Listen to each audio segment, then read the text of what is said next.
Hello learners of all ages, my name is Mr. Montgomery. I teach 4th and 5th grade math, and today we're going to be talking about the different division rules. Now, before we get into the rules of division, I think it would be very important for us to review or learn the different parts of a division problem. Now, division problems can be written two different ways. They can be written horizontally. They can also be written with a kind of a funny symbol right there, but it's important for us to understand the different parts of the division problem. The first number that is always stated first is the dividend. Now the dividend comes right before the division symbol when it is written horizontally. The divisor is the next piece. That is the part of the division problem that says that it's divided into this many groups. The dividend is the part of the division problem that starts off with the entire group of items. So the entire group divided by how many groups there are going to be equals our quotient, our answer to our division problem. Now, as you can see, the dividend, it's a lot easier to understand for me if I drew a hat. Now, I have my symbol here. I have 6 divided by 1. Similar to here, 6 divided by 1.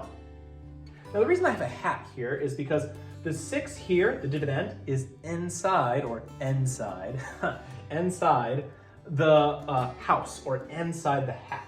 The divisor is on the outside, but I like to draw a hat because it's sitting on top of the visor of the hat. And our quotient is that answer that's always on the top of our noggin. So that's how I remember where the different parts of the division problem go. Now, our first division rule is as follows.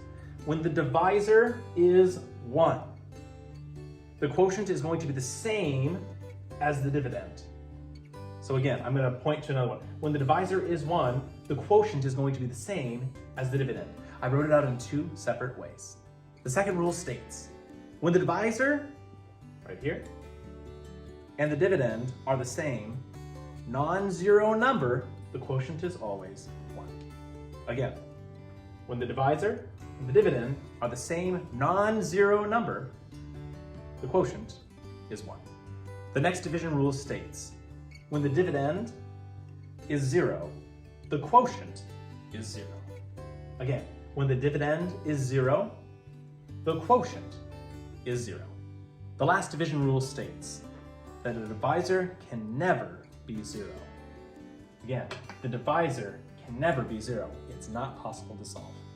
So let's take a look at our first division problem. I have 8 divided by 8. Or another way I can say it is, I have 8 things altogether and I'm going to divide them into 8 equal groups. Well, if I have 8 things, 1, 2, 3, 4, 5, 6, 7, 8. I have 8 things altogether and I'm dividing them into 8 groups. Well, if I have just a group here, another group here, another group there, another group there. How many items would be in each group? Yeah, they would each have their own group. So one of our rules states that if the dividend and the divisor are both the same number, our answer is going to be 1. They each will have 1 item per group. Another way I could say it is, if I have 8 marbles and I want to divide it and give them to 8 friends, how many marbles would each friend get? They would get 1 marble each. Let's take a look at another one. I have 0 divided by 5. If I have 0 marbles and I'm trying to give it to 5 friends, can I do that? Well, I don't have any marbles to start off with, so every friend is going to get 0. Our rule states that if the dividend is 0 and our divisor is a number, the answer is going to be 0. In your homework, they're going to have a little bit of a word problem for you to figure out. Now, if you take it slow and put the puzzle pieces where they need to go, it should be fairly simple. But let's do one together. So it says the dividend is 9. The divisor is 1. What is the quotient? Well, if I'm going to be drawing a division problem, I know the dividend goes inside the house or inside the ball cap. So the dividend is 9. It says the divisor, the one that is on the visor of the cap, the one on the outside, is 1. Well, if I have 9 marbles and I'm dividing it between 1 friend, well, that means that my quotient's going to be the same number as my dividend.